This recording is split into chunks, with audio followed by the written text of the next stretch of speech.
दोस्तों, आज हम एक बहुत ही महत्वपूर्ण मुद्दे पर चर्चा करेंगे। ये मुद्दा टैक्स या जीएसटी से रिलेटेड नहीं है, लेकिन ये मुद्दा रिलेटेड है हमारे जीवन से, justice delivery system of India से। अभी आप देख रहे होंगे कि अपोजिशन के बहुत सारे लीडर्स जेल में हैं। कुछ केसेस में 2-2 साल से जेल में है, बेल नहीं हो रही है।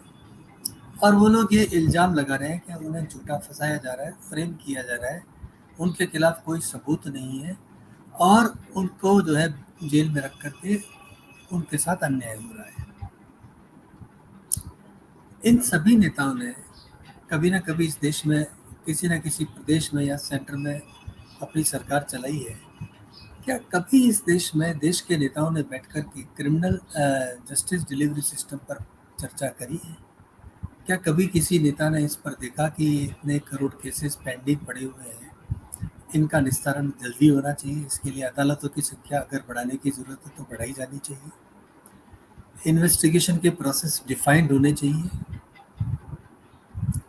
क्या किसी ने कभी देखने की कोशिश करी है कि ऐसे बहुत सारे लोग हैं जो जेल में बैठे हुए हैं और उनकी जो जेल की टर्म है, वो उनके ऊपर जो आरोप है, अगर वो सत्य भी मान लिए जाए तो उससे जितना उनका जेल का टर्म बनेगा उससे ज़्यादा टर्म से वो जेल में बैठे हैं, फिर भी उनको कोई बेल नहीं देता। उनके लिए कोई, ना तो पुलिस सोचती है, ना जेल प्रशासन सोचता है, ना कोई अदालत सोचती है। क्या अदालतों में इस तरह के कैंप नहीं लगाए जाने चाहिए जहां एक आदमी बगैर किसी कारण के जेल में बैठा हुआ है, इन्वेस्टिगेशन हो चुकी है, चार्जशीट लग चुकी है, उसके बाद भी उसको जेल में रखा हुआ है? तो जस्टिस डिलीवरी सिस्टम के अंदर बहुत सारे फ्लॉज हैं। उन फ्लॉज को कभी दूर नहीं किया गया, क्योंकि ये जो सारा सिस्टम है ये अंग्रेजों के सिस्टम से अडॉप्ट किया गया। अंग्रेजों का जो सिस्टम था वो ये था कि हमें तो इस देश के नागरिकों पे राज करना है, तो उन्हें परेशान करना है। आज हमारी खुद की सरकार है, चाहे किसी भी पार्टी की हो, सरकार तो हमारी है, आदमी हमारे हैं, तो उनको हमारे बारे में सोचना चाहिए, ना कि अंग्रेजों की तरह से सोचना चाहिए।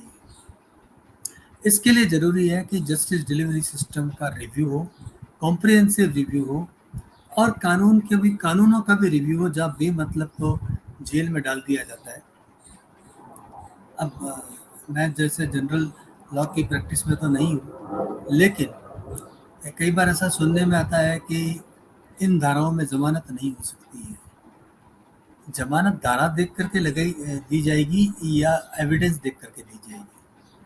तो अगर कोर्ट में सिस्टम बन गया है कि भाई चार्जेस संगीन है तो बेल नहीं देंगे, तो चार्जेस तो संगीन है, क्या एविडेंस भी संगीन है? क्या प्राइमा फेसी को एविडेंस बन भी रहा है उस आदमी के खिलाफ? इंडिया में ये बहुत आसान है, किसी को भी क्रिमिनल केस में फ्रेम करके अंदर डाल दो और फिर वो बाहर नहीं आ सकता, उसको बेल नहीं मिल सकती। तो क्या प्राइमा फेसी एविडेंस देखा जाना जरूरी नहीं है?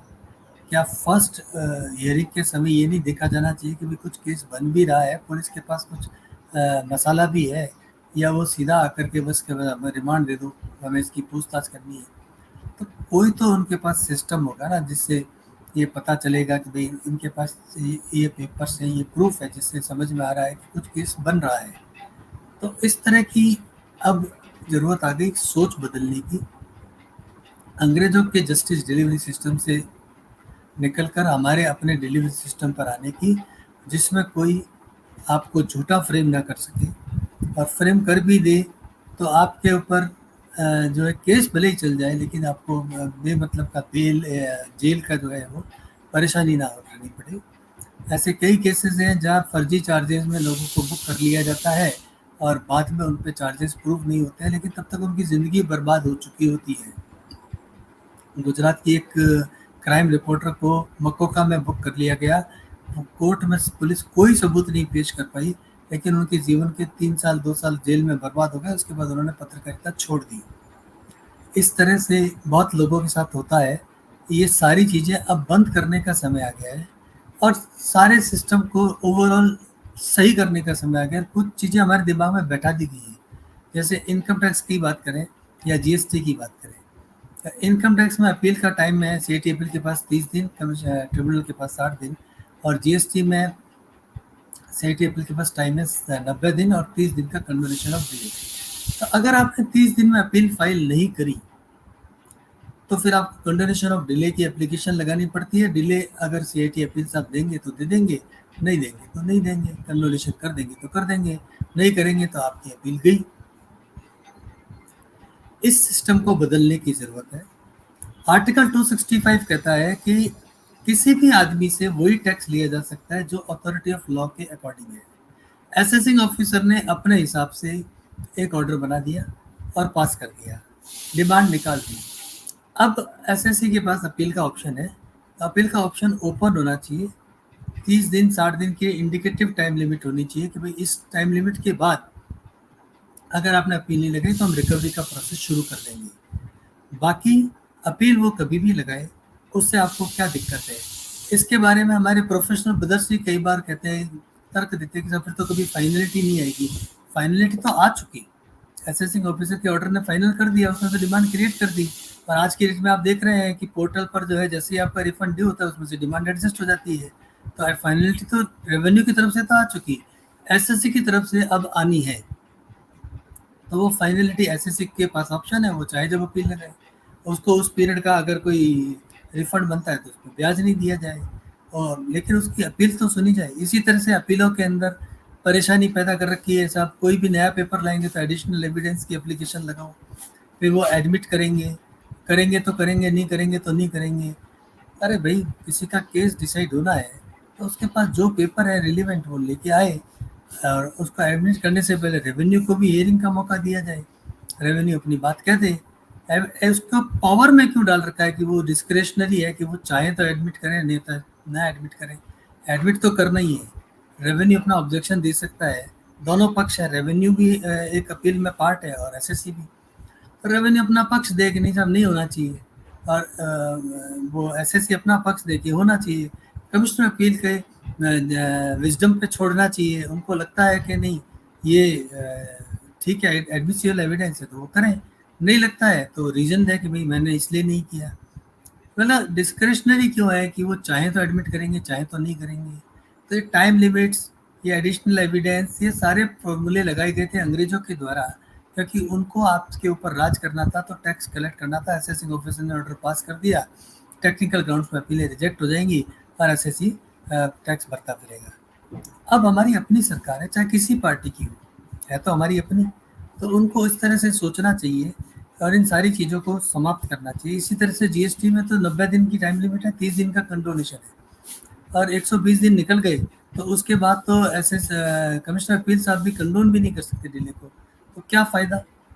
करोड़ों की डिमांड निकल जाती है। एसएससी नहीं समझता है, अभी हमारा एसएससी इतना लिटरेट नहीं है कि वो ऑर्डर आते ही जो है किसी एडवोकेट या सीए के पास चला जाए। वो कई बार इसको समझते ही नहीं ऑर्डर क्या निकला है। तो इस बात को उनको समझाना, समझने के लिए समय भी चाहिए और न्याय उनके साथ होना चाहिए। वो जब भी आए अपील लेकर के अपना अपील लेकर के आ जाएं। आप मेरिट्स पे हियर करेंगे, आपको सही लगेगा तो आप अलाउ करेंगे, नहीं सही लगेगा तो नहीं लगेगा, नहीं करेंगे। आर्टिकल 265 आपसे क्लियर कट कह रहा है कि जो है you can collect only so much tax as per the authority of the law. तो अथॉरिटी ऑफ द लॉ में तो फिर कमिश्नर अपील के जजमेंट भी अथॉरिटी ऑफ लॉ है और आगे ट्रिब्यूनल का जजमेंट भी अथॉरिटी ऑफ लॉ है। तो अथॉरिटी ऑफ लॉ के अकॉर्डिंग ही तो करेंगे ना। असेसिंग ऑफिसर ने एक ऑर्डर बना दिया, अब वो अपील में जाता है 6 महीने बाद, और अपील में अगर कमिश्नर अपील मान लेते हैं तो ठीक है, नहीं मानते हैं तो फिर अथॉरिटी ऑफ लॉ हो गया। फिर वो ट्रिब्यूनल में जाता है, वहाँ भी नहीं मानते तो अथॉरिटी ऑफ लॉ हो गया।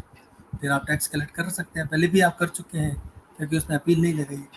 तो इस तरह की जो व्यवस्थाएं हैं इनको बदलने की ज़रूरत है, और ये अच्छा मौका है जब आज विपक्ष का ये जो है कंटिन्यूस आरोप है कि हमको झूठे मुकदमे में फंसाया जा रहा है। कथित रूप से झूठा सच्चा क्या है ये तो कोर्ट जाने और सरकार जाने, और जो मुद्दई है वो खुद जाने। लेकिन अगर वो ये बार बार कह रहे हैं कि हमको झूठे मुकदमों में फंसाया जा रहा है तो इस सिस्टम को बदलने की ज़रूरत है। उन्हें ये भी समझना चाहिए कि जब उन्हें फंसाया जा सकता है तो एक आम आदमी का क्या हो सकता है। जब उन्हें बेल नहीं मिल रही थी, आम आदमी का तो सुनवाई नहीं है, और उनकी तो सुनवाई पहले एप्लीकेशन तुरंत सुप्रीम कोर्ट में लग जाती है, आम आदमी की तो कोई सुनता ही नहीं है, उसकी तो एप्लीकेशन नहीं लगती और उतने पैसे भी नहीं होते उसके पास। कि सुप्रीम कोर्ट का लॉयर हायर कर सके, अभिषेक मनु सिंघवी को हायर कर सके। केजरीवाल जी ने तो कर लिया, और सिंघवी साहब ने जाके सुप्रीम कोर्ट में मेंशन कर दिया, बाद में विड्रॉ कर दिया, लेकिन मेंशन हो गया और उनकी एडमिट हो गई कि अभी आपकी जमानत की एप्लीकेशन अभी सुनेंगी। तो आम आदमी की तो कोई सुनवाई इतनी होती नहीं, इतने पैसे भी उसके पास नहीं होते कि इतने बड़े वकील को हायर कर सके। तो इस सिस्टम को बदले जाने की ज़रूरत है, एसओपीज बनाने की ज़रूरत है, कब गिरफ्तारी होगी, कब बेल होगी, इस सब सिस्टम को डिफाइन करने की ज़रूरत है। अब समय आ गया, 75 साल का एक्सपीरियंस है जजेस की, एक रिटायर्ड जजेस की कमेटी बनाई जा सकती है जो बताए कि इन केसेस में तुरंत बेल दे देनी चाहिए, इन केसेस में ये एविडेंस है तो बेल दे देनी चाहिए, एविडेंस नहीं, ये एविडेंस नहीं है तो बेल दे देनी चाहिए। तो इस तरह के एसओपी जब ड्राफ्ट किए जाए, आम जनता को रिलीफ दिया जाए, पुल बनते रहेंगे, हवाई जहाज उड़ते रहेंगे, रेलवेज का इंफ्रास्ट्रक्चर बनता रहेगा, सबसे पहले जरूरी है जस्टिस डिलीवरी सिस्टम का सही होना। और इस विषय पर सभी लोगों को चर्चा करनी चाहिए और ये मुख्य मुद्दा बनना चाहिए आगामी चुनाव का। धन्यवाद।